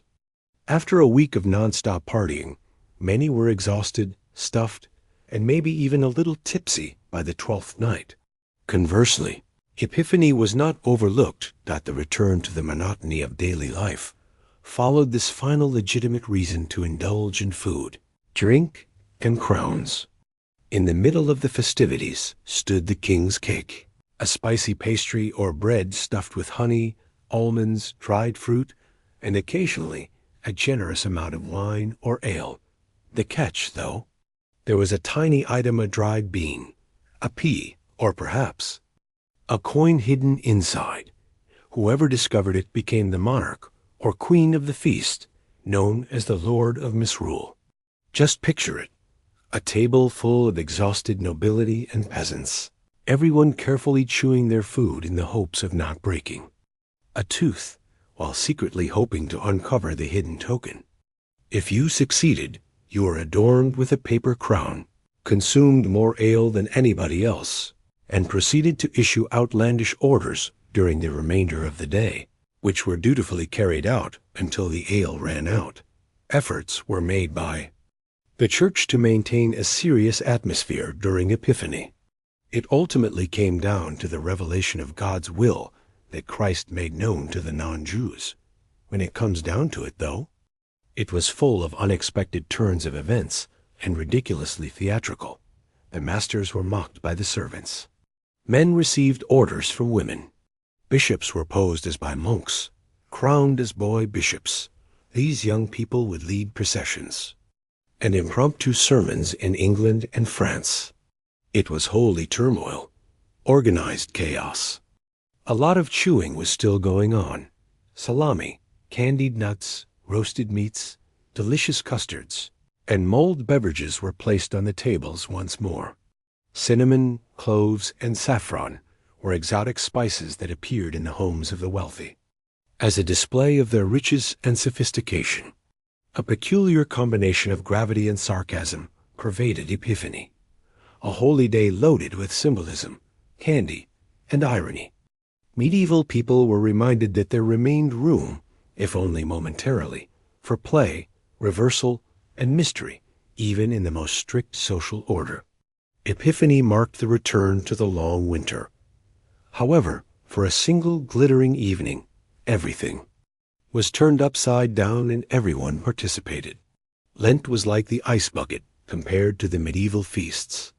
Lent was a time of self-denial, spiritual fortitude, and discipline that lasted 40 days, not including Sundays, before Easter got in. Reality, though, Easter tasted like bliss after a long, tiring culinary drought. After the wild feasting of Shrovetide, a pre-fasting binge when people devoured eggs, beef, and butter to the last drop, Lent commenced on Ash Wednesday. Eating everything before starting a diet was the medieval equivalent of the rich and fatty. Foods like pancakes, pastries, sausages, and the like had to leave. Then it became boring. Meat was off limits during the Lenten season. Based on the area and degree of commitment, eggs, dairy, and even specific fats could be considered off limits. It also meant you couldn't have dairy products like milk, cheese, or fat with your breakfast foods. The foundation of this diet was penance, onions, leeks, and legumes. To help with this severe self-denial, monasteries developed rule books. Members of the general public sort of followed suit. Some people really humbled themselves during Lent, while others learned to make do. Since beaver tails were considered fish in medieval France, they may be eaten during fasting periods. As a result of their mixed reputation as fish and birds, several regions also included the mystery barnacle geese in their cuisine. Is this about science? No. But gaps in the spiritual realm? Without a doubt. Yet Lent was challenging for the majority of people. Worst hit were the impoverished, who either didn't have salt to cook with or had nothing to give up. Their hunger only increased. The world became physically and spiritually dreary. Children were lethargic, and energy drained from fields and workshops. That is the very reason why the Easter meal so significant. The greater the intensity of the sprint, the greater the glory of the finish. There was more to Lent than meets the eye. Psychologically, it set the stage for the year's most euphoric feast. The party could take place because of the void left by the lack. Holy Saturday found kitchens bustling with activity. Burners were lit. The butter skidded. Whisked into custards or eggs, either stored or laid. We prepped the lamb's. Seasoned sweetbreads. Uncorked wine. The eternal thirst would eventually be quenched. What came next wasn't merely a banquet either. It was a kaleidoscope of flavors, colors, and music, and it seemed like a new beginning. After 40 days of gloomy weather, dreary meals, and gloomy spirits, Easter came as a thunderclap of joy. On the Christian calendar, it was the most sacred feast. Yes, it is a feast in honor of Christ's resurrection, but it is also a hedonistic extravaganza of food, music, and color. This was no ordinary dinner. Redemption was served on a platter. The Easter Vigil, a lengthy late-night religious service on Holy Saturday, was the prelude to the feast. A spiritual and real revival took place as worshippers held candles, sung songs, and awaited the return of light. Upon hearing the proclamation of Christ has risen, the whole town appeared to let out a sigh of relief. Finally, we broke our fast. The party might start soon. It was an absolute feast. Delicious and symbolic, roast lamb was a meal in and of itself. Of course, it stood for the Lamb of God, but it also meant that meat would be available again after 6 weeks of eating fish. Stewed ham, veal, or even a complete suckling pig with its apple still in its mouth might be served by more affluent households. Eggs, cheese, and butter-enriched breads were substitutes for meat for the poor. Even though these foods had been outlawed a few days prior, the use of eggs was ubiquitous. They might be boiled, colored, baked into pies, or concealed behind sugary. Custards. In all candor, Individuals had been secretly hoarding them for weeks due to the fact that chickens continue to lay eggs throughout Lent, even though they represented new life and resurrection. Easter turned the backlog into a bountiful harvest. Honey cakes adorned with dried fruit, herb-braided breads, and generous servings of spiced wine, the forbidden flavor of roasted vegetables, cooked in pig oil, made a triumphant return to the table. In communities where Jews lived, some parts of the Passover meal, such as bitter herbs, flatbreads, and stories, even made it into Easter dinners. The ambience? Exuberant mayhem. As a show of public devotion, nobility distributed sweet buns and monies to the destitute, while youngsters yelled and played egg-rolling games.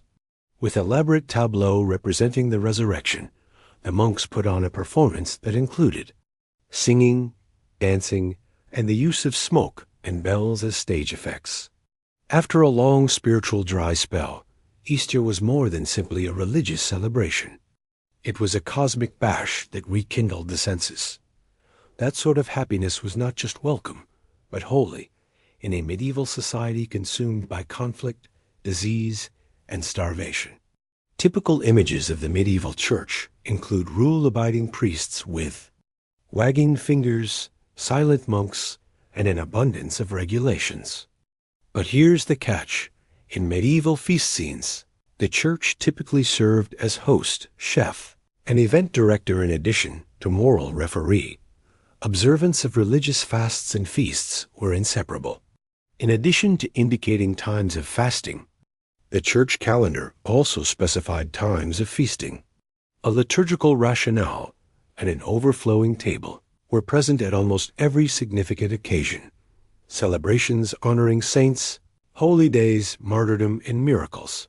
Everyone deserves a hearty lunch.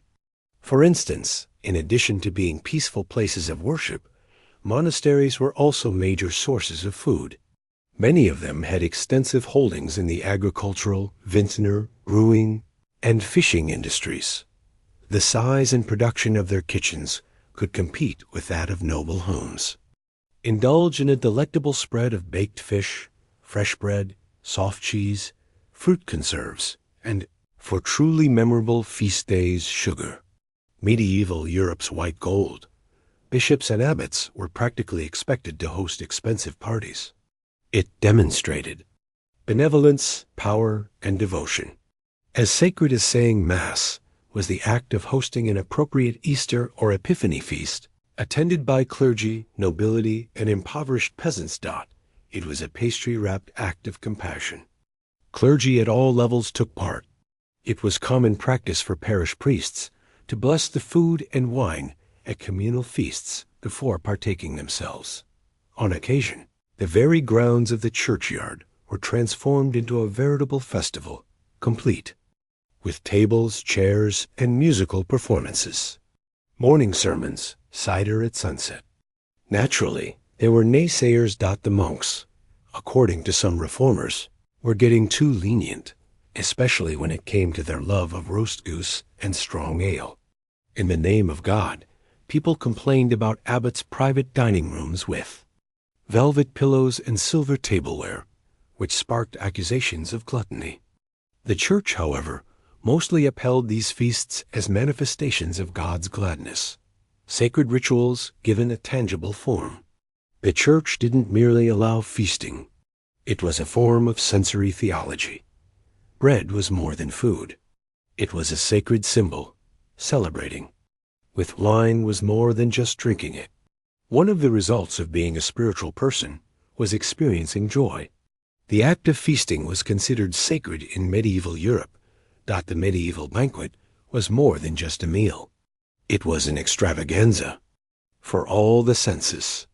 In addition to the food, guests at a holiday meal would be treated to a carefully planned entertainment that included roasted boars, musicians, mimes, dancers, and even a fire breather. Music and dancing are great places to start. The minstrels were just as important as the meat during a banquet. They swung between songs about saints, battles, courtly love, and drums, flutes, and bagpipes. interspersed with subtly insulting peasant humor. Once the wine has flowed, the entire crew, from the cooks to the knights, may break into raucous singing or impromptu reels as they dance about the hall. The next group to arrive were the mummers, itinerant actors renowned for their blatantly irreverent masked shows. The mumming was a combination of performance art, ceremony, and fever dream. Animal masks, royal or angelic attire, and liberal amounts of humor and satire were commonplace in the performances. There was an attempt to put a local spin on the lives of the saints, some devil playing for laughs, and some very intimate moments from the Bible. Specifically, the Feast of Fools made heavy use of this by reversing roles and holding mock sermons, thus flipping the script. There was, needless to say, entertainment provided to each table.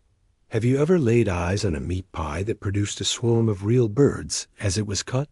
Diners throughout the Middle Ages had this luxury. Various foods were used as props on stage, such as castle-shaped pastries, dragon-shaped sugar sculptures, and even roasted swans adorned in their plumage. The purpose of these culinary feats was to shock and amaze. Acrobats, animal trainers, dwarfs, jesters, and the like would be hired by wealthy lords to do antics in between courses. Subtlety wasn't the aim. Spectacle was. At this banquet, every single guest had a prime viewing spot. The meals themselves were narratives. Fish shaped like crosses, breads prepared with hidden icons, and colored sauces coordinated with liturgical meanings were also symbolic foods. There was no room for chance. The performance and the plate both served to emphasize the holy and the extraordinary. As you dined on your medieval Christmas feast, you might almost feel yourself transported to the story as you sang, laughed, and gasped at edible castles or fireballs. It was the blockbuster premiere in a world without Netflix. And it came with pudding. Feasts throughout the Middle Ages were varied in quality. Even though the festival schedule was the same for everyone, peasant, priest, and king, the actual food that people ate differed greatly according to their social standing. Theoretically, all communities were honoring the same sacred occasion. As a matter of fact, the aristocracy may have been feasting on roasted peacock while you gnawed on cabbage stew. Okay, let's go down to the lowest level, the peasantry. Away from the routine and starvation, holiday feasts were a welcome change. For the most part of the year, they subsisted on grain, porridge, coarse bread, and whatever seasonal veggies made it out of the cellar for dinner. Even the most impoverished families managed to put together a special meal for important holidays like Easter and Epiphany. Some people may choose to kill chickens. You may churn some butter and spread it on fresh toast after storing it for weeks. Apples or onions would fill the simple pies. A bit more ale flowed, partially for political reasons. A local lord who was in the mood to be charitable may throw a public feast in the village square, feeding the masses roasted meat, soup, and sweet buns. The newly formed merchant and craftsman middle class ate more extravagantly in urban areas. Larger ovens, higher quality food, and spices could be theirs. On their Christmas tables, you might find sausages, meat pies, honey cakes, dried fruits, and cheese that has been matured in basements beneath cobblestone streets. The social order and camaraderie fostered by guild feasts was substantial. Civic pride and economic achievement were on display. On the other hand, there were the nobility, who saw dining as an art form. More than merely food, a regal Christmas or Easter feast conveyed meaning. Towers of marzipan, golden-hued fish, roasted pigs with apples in their beaks, animal, castle, and saint-shaped sweets. The arrival of each course was accompanied by music, fanfares, and occasionally a procession of servers brandishing burning torches. They sourced their ingredients from all over the world, including Ceylon cinnamon, Venice sugar, and Spain oranges. Appetizers were over the top and designed to make a statement.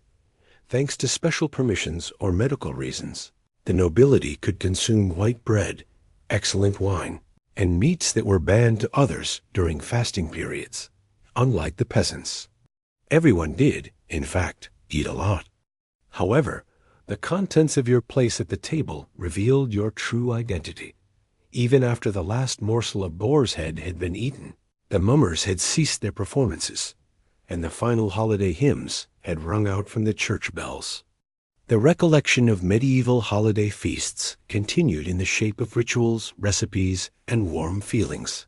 These feasts weren't merely leisurely diversions for the medieval folks.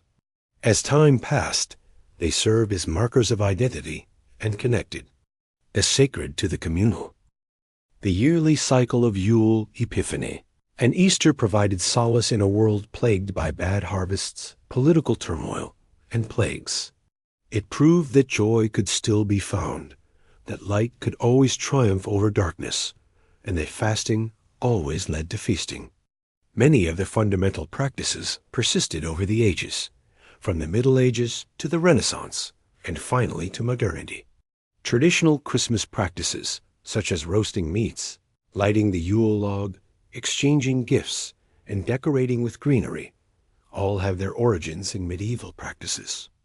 Like king's cakes, which are now eaten in France, Spain, and New Orleans during Epiphany and Mardi Gras, they still include a small token that one lucky partygoer can find within. Easter also retained its essence. Eggs, which were formerly rationed, treasure and a sign of resurrection, are now centerpieces. Even in the present era, Easter lambs, whether real or symbolic and made of chocolate, are a common sight on many tables. Hot cross buns, which have their roots in old Lenten traditions, can still be found in bakeries and supermarkets in the spring. However, the concept of feasting as a holy occasion may linger longer than the food itself. A medieval legacy includes the idea that particular days should be reserved for special purposes, such as gathering, thankfulness, and remembering that joy is also sacred. Festive meals were more than simply an excuse to overindulge. They were symbolic of optimism and even rebellion. A group of people expressing their continued presence, belief, and celebration. It required forethought, selflessness, and creativity. To pull off a holiday feast at a time, before industrial ovens, refrigeration, and supermarkets. It took entire towns pitching in to bake, roast, sing, and pray. The reward was never merely a full stomach, but rather joy, shared humanity, stories, laughing, and a taste of paradise. The birth of Faustina the Younger took place in 130 CE amid the imperial halls of Rome, a city where marble glittered and where whispers traveled quicker than horses. She did not come from a lowly family. Rather, she was born into the highest echelon of Roman society. The future emperor, Antoninus Pius, was her father. Roman matronly integrity was already exemplified by her mother, Faustina the Elder. Not only did Faustina the Younger inherit money and a name, but she also received high expectations. In the exclusive imperial court, Faustina was brought up amid sacred artifacts, under the watchful eye of senators, and instructed by some of the most brilliant minds in the empire. Before the majority of Roman girls learned weaving, she studied Latin and Greek. She had a political education, not an aesthetic one. Her education included the study of Stoicism, eloquence, and the meticulous practice of virtue. A rope walk lay behind the polished bronze and public rituals of Roman imperial life, but her upbringing was a dress rehearsal for empresshood. In addition to being the daughter of the Antonines, Faustina served as a pawn in the game of dynastic succession and the maintenance of public faith in the family. Every action was a part of a larger drama from the time she could walk, a symbol of diplomacy. Her smile belied her calculated silence. Faustina nevertheless managed to display qualities of resilience even in this very regulated setting. Her elegance, presence, and charisma helped her succeed in a milieu where men's egos were often bruised by political intrigue. She was defined by her family tree. She bore the notorious Commodus, was a great-niece of Hadrian, and would later wed Marcus Aurelius. Her fate was already sealed, in a literal sense. Before she was even married, poets lauded her lineage as heavenly. Coinage bore her name, and busts of her mother lined temples. While Faustina's stardom catapulted her to new heights, it also subjected her to relentless criticism. For the remainder of her life, rumors would circulate about her, some flattering and some scandalous. Her status as a symbol, rather than a mere Roman woman, was paramount from the start, and in ancient Rome, symbols were either venerated or destroyed. Faustina the Younger wed Marcus Aurelius, a grave and reserved philosopher, in 145 CE, when she was just 15 years old. Surprisingly, for an imperial marriage, this political union planned to ensure dynastic continuity became something else entirely, a genuine partnership.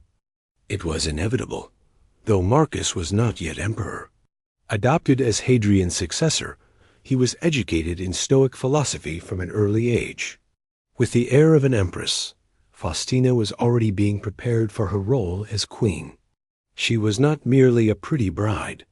They became the Antonine dynasty's golden couple when they were together. This, however, was not a storybook. Civil wars, epidemics, and other forms of public disorder were commonplace in Roman times. While navigating a court full of whispers and daggers, being empress wasn't about silk and feasts. It was about displaying strength, producing heirs, and keeping the imperial image pristine. Challenge accepted, Faustina stepped up. She wholeheartedly accepted her role as Augusta, the empress consort. The empire was graced with the erection of her statues. Her vital role in Rome's stability was recognized by having coins produced with her portrait alongside Marcus. Standing by the throne was not enough for her. She bore the weight of it as well. In a very literal sense. She also assumed the conventional position of mother to the empire. Faustina had at least 14 children throughout her marriage, but unfortunately, not all of them made it past childhood. Commodus, a young man who would go on to govern and almost destroy the Roman Empire, was one of them. Marcus loved her, even though he was grieving and under political pressure. On occasion, a man profoundly appreciative of his wife's resilience. And devotion was hinted at in his meditations, that serene individual practice of Stoic contemplation. Even if rumors about her circulated in Roman salons and barracks, he referred to her as devoted and extolled her attributes. Rumors stuck to her Faustina-like scent despite her dignity. For decades, she would be haunted by tales of petty politics, manipulative tactics, and erratic behavior. Some were made up, some were exaggerated, and some were maybe frighteningly near to the truth. Whatever the case may be, Faustina was anything but a pretty face. Alongside the throne, she constituted a formidable presence. She was graceful, powerful, and already divisive. Her true impact had only barely started. Being an empress of Rome was like being a mother to the empire and its offspring alike. This had no symbolic meaning for Faustina the Younger. She was the very embodiment of the concept of dynastic survival. A staggering 14 children were born to Faustina during her marriage to Marcus Aurelius. It was a personal struggle that was also politically necessary. An additional possible successor and security for Rome's future came with each healthy birth. However, due to the harsh realities of Roman medicine, the majority of her offspring passed away at a young age. As a result, very few made it to maturity. Shrine construction, mourning rites, and somber imperial processions brought public expression to each individual's private anguish over loss. Lucius Aurelius Commodus, who was born in 161 CE, was the most notorious of her surviving children. Historians generally agree that he was one of the worst emperors the Romans ever had. He became emperor after this, but he was Rome's little hope when he was a kid. In the imperial palace, where both philosophers and slaves were educated, Faustina immersed herself in molding him, supervising his childhood. Faustina was a mother, but that was not all she was. For the Romans, particularly the soldiers, she took on the role of a mother figure. As was unusual for an empress, she frequently accompanied Marcus on military operations, often bringing her children and even living among the soldiers. The troops did not view her as an ethereal deity residing in ivory towers. Whether we were triumphant or terrified, she was there, visible and regal. Likewise, she was adored by the army. Mater Castrorum, meaning mother of the camp, was her official title. No previous empress had ever had such a title. It was not a formality. It was meaningful and earned. The presence of Faustina soothed camps and inspired devotion among Roman troops, who were known to be infamously difficult to impress. The authority that Marcus Aurelius felt was further solidified by her symbolic power. They were more than just the emperor and empress. They were the founding fathers of Rome. However, animosity arose with influence. The idea that a woman should have such influence over imperial policy and public morale was controversial. Rumors around her intensified behind the scenes. Was her allegiance sincere? Did she wield too much power? What was she trying to conceal? Just one thing stood out. Matron Faustina was anything but quiet. Besides being a mother, she had a role to play in the imperial game. Marriages between Roman imperial couple Faustina, the younger, and Marcus Aurelius were notable because they were more about alliances than love, not for its ceremony, but for its intimacy. It was the classic example of dynastic strategy in theory. Marcus, the adoptive son and successor of Antoninus Pius, wed Faustina, who was his daughter. Rome was comforted that the monarchy would continue in a revered dynasty, and the succession was secured as a result of the marriage. However, what transpired between them was a true connection, according to numerous accounts. The renownedly stoic philosopher-emperor Marcus Aurelius seldom expressed his emotions. With the exception of while addressing Faustina, he described her as his most devoted and cherished spouse in his private writings, which were never intended for publication, his meditations. That sentence conveyed a great deal in a society where arranged marriages and replaceable empresses are commonplace. Their alliance was political, sure, but they also worked together. While Marcus was in the campaign, Faustina accompanied him. Even during the savage mayhem of frontier warfare, she stood by his choices. Marcus, on the other hand, publicly honored her. He issued coins featuring her likeness and included her in important ceremonial roles, and he bestowed upon her unprecedented titles. She was an integral part of the equation, not only an adjunct to power. Still, there existed a schism among Roman citizens. Everyone in the military adored her. She was a more complex figure to the Senate and the nobility. Rumors followed her like a scent of perfume. Rumors circulated among the gladiators that she had lovers, while some suggested she was manipulating politics, emotionally unstable, or even involved in a plot.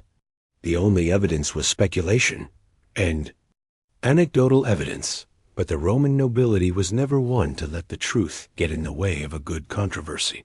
Marcus's unwavering commitment is quite impressive. Marcus stayed faithful, even when other rulers might have banished or covertly replaced an unruly wife.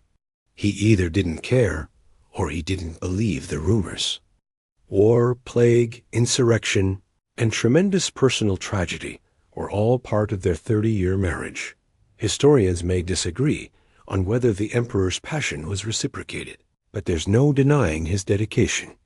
Theirs was a public marriage that became legendary, part scandal, part unforgettable. However, even the most resilient alliances would eventually crumble as the empire spiraled into anarchy. Scandal cast a long shadow over Faustina the Younger, overshadowing all her titles, victories, and imperial accolades.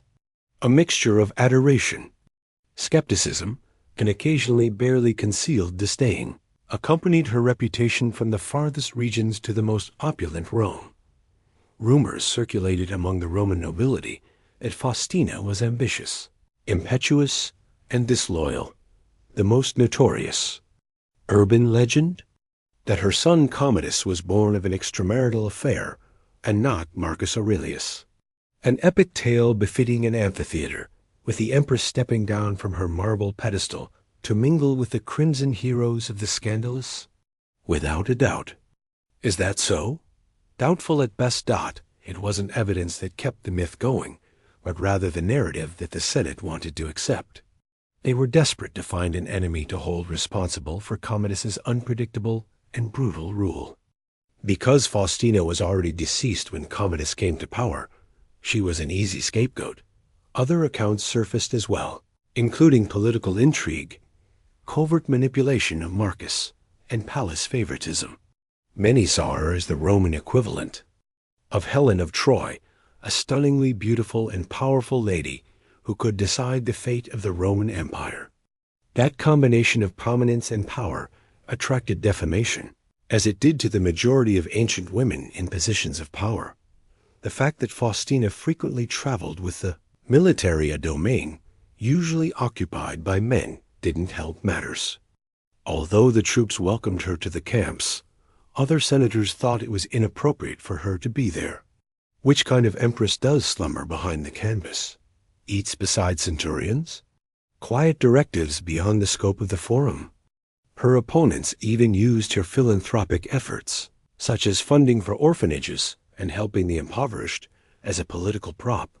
Concerned about her character, they questioned whether her generosity was genuine or if she was just trying to buy love. Marcus Aurelius did not cower in the face of any of it.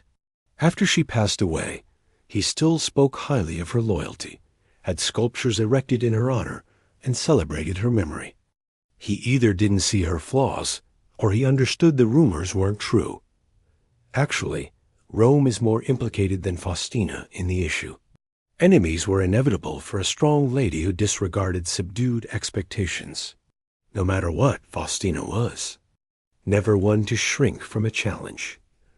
A Roman empress charging into battle with the soldiers was absolutely unprecedented, if not unfathomable. This, however, was accomplished by Faustina the Younger. Marcus Aurelius took over a struggling empire in 161 CE. The Roman frontiers were engulfed in flames, stretching from the eastern Parthian barrier to the northern, turbulent Danube. What might have been the rule of a philosopher became the grind of a soldier due to civil disturbance, illness, and foreign invasions. Faustina accompanied him on his journey throughout. Her appearances were more than simply formalities. Like any officer, Faustina endured the cold, filth, and stress while living among the soldiers. She went to the camps, made sure supplies were distributed, and checked on the morale of the troops. She was more than a coin-based deity to the males. She bravely endured the horrors of battle in person, radiating royal grace. Faustina won her most illustrious title, Marta Castrorum, mother of the camp during these wars, particularly along the Danube during the Marcomannic Wars. A flattering nickname wasn't all it was. The presence, leadership, and connection she had with the legions were formally acknowledged. It was a game-changer, but not an empress before her had ever been bestowed such a title. It solidified her position as a symbol of solidarity for the troops and as Marcus' wife. The military's undying devotion to Faustina made her a formidable adversary to her detractors in Rome, in contrast to the command and control style of leadership typically associated with emperors. The visuals were stunning. At war councils, she stands by the philosopher king's side, has meals with officers, and prays at local shrines for victory while dressed in armor-trimmed garments. She drew attention from the empire by erasing distinctions between ceremonial and strategic roles. Naturally, traditionalists were appalled. Her impact was perceived as unnatural by the patriarchal Senate. Is it a lady in the dorm? They ridiculed She became a beacon of hope for the common soldier, and many in the provinces know. Instead of hiding in marble rooms, this empress joined Rome on the frontier. Campaigning during Faustina's time wasn't insignificant. For her legacy, it was a watershed moment. Instead of standing on the sidelines and passing judgment, she bravely mingled with the warriors, sharing in their filth, blood, and the weight of empire. In 175 CE, Faustina the Younger passed away abruptly in the mountain village of Halela, far from Rome and the tranquility of Cappadocia. Returning to her roots as a military traveler, she had accompanied Marcus Aurelius as he ventured further into the imperial realm's unstable eastern frontier. She was in her early 40s. Ovidius Cassius, a Roman general who had erroneously crowned himself emperor after believing Marcus had died, rebelled immediately after her death, causing a huge crisis. Although it was unsuccessful, the coup rattled the empire and may have crushed Faustina's will. Even more so, there are rumors that she secretly supported Cassius. However, this is probably an after-the-fact smear campaign by her detractors. No matter the reality, Marcus was crushed by her passing. While grieving, he was anything from stoic. It was instantaneous, lavish, and public that he grieved. The Senate deified her as Marcus had instructed. The younger Faustina achieved goddess status. She became one of the gods, her name joining that of emperors and empresses who came before her. Augusta was elevated to the status of Diva Faustina. Temples were erected in the wake of deification. Her hometown, Halela, was rechristened Faustinopolis after her. Her celestial likeness, now encircled by stars, was the subject of temple construction, sculpture, and coinage.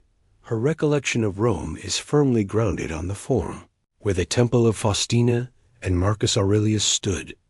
Her deification was an act of politics rather than a simple ritual. The empire was reminded of her virtues.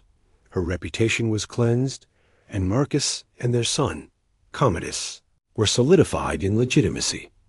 Even if the chosen heir was severely defective, a divine mother would still have appointed them. The rumors persisted even after her apotheosis, which is quite interesting. Her legacy was shrouded in rumors of scandal, ambition, and betrayal. The Romans worshipped their gods with little regard for morality, instead relying on symbols and memory. Not only did Faustina become eternal in the temples, but she also became eternal in the Roman imagination after she died. Far from home, she had lived through darkness and light, loved madly, and ruled with courage. Despite its suspicions, Rome couldn't resist erecting a monument for her that extended towards the sky. Lucius Aurelius Commodus, son of Faustina the Younger, became one of the most notorious rulers of the Roman Empire after Marcus. Aurelius's death in 180 CE, it appeared for an instant that the dynasty that Faustina had assisted in establishing would last. For the first time in nearly a century, the Emperor Commodus was born into power rather than adopted into it. It was a gamble and a turning moment that his succession signified. A major difference between Commodus and Marcus Aurelius became apparent after only a few years. A paranoid, vindictive, self-indulgent, and showy monarch characterized his rule. He rechristened Rome after himself, battled gladiatorially, declared himself a new Hercules, and then handed over power to a succession of sycophants and killers. Of course, then the question came up, was Faustina at fault? In their never-ending quest for a moral high ground, ancient chroniclers traced Commodus's insanity all the way down to his mother. They brought up every claim of plotting, infidelity, and rumor that could be found, and they presented Faustina as the one who actually corrupted the empire. If Commodus was indeed a monstrosity, then his mother had to have played a role in its creation. Contrary to popular belief, this is primarily a political story. Tragically, Faustina passed away while Commodus was a teenager. It is widely believed that she had a pivotal part in his early education and upbringing, as she had surrounded him with wise men and philosophers. She accompanied him on his campaigns, helped him get ready for life as an imperial, and supervised his ascension to the Roman political elite, given the inherent instability and brutality of the Roman world. Number, Mother Divine or mortal, could exert absolute control over what was ahead. Modern historians have cast doubt on Commodus's stability after Faustina's untimely demise. He fell prey to shady courtiers and opportunistic handlers when she was not there. Maybe Marcus didn't see how far away his son was because he was too tired and suffering to notice. Nonetheless, Commodus' shadow now hung over her legacy. While her deification was unaffected, her memory became a tragic reminder of the way even the most well-laid dynastic ambitions may fall apart. For all the wrong reasons, she had given birth to a deity, laid children to rest, and bestowed upon Rome an emperor it would never forget. Even though Faustina the Younger passed away over 2,000 years ago, her legacy lives on in the fragile pages of old histories, marble sculptures, and coin portraits. Her legacy is a complex web of opposing qualities: deity and mortal woman, manipulator and mother, empress and scandal. During her lifetime, she held a position of great importance among Roman women. She did things that would frighten any conventional Roman senator, advised emperors, influenced armies, bore heirs, and stood on the borders of battles. And her prominence made her an easy target for urban legends and rumors.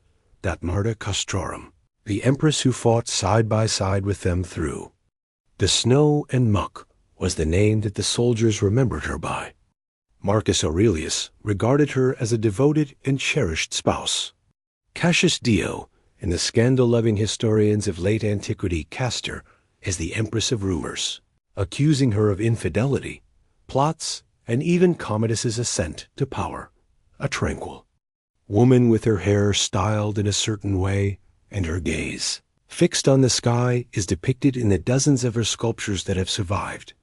The story that seldom gets recounted, though, lies beyond that idealized view. Despite being brought up within imperial machinery and schooled to function flawlessly, she was nonetheless compelled to traverse a male-dominated, merciless kingdom that seldom tolerated influence, particularly when it emanated from females. It was strategic, not merely honorific, that her deification after death took place. The myth of Faustina's immortality provided stability during a period when empires were weak and emperors were often assassinated or poisoned. A divine lineage was signified by a divine mother. An imperial population, wary of Commodus and longing for Marcus's rule, were both eased by her temples, money, and titles. Historians still disagree, though. Was Faustina a role model empress who remained faithful to her responsibilities despite suffering and tragedy? Or was she a cunning politician who hid her aspirations behind the mask of parental virtue? Possibly one or the other. Maybe that's why she's so memorable. The only way for women to govern in her shadowy, spectacled world was to wear a mask. Faustina was a goddess, a wife, a mother, a seductress, and a muse to soldiers. Underneath the myth and the bronze was a real person, negotiating the perils of power, grief, and love within the most perilous empire on earth.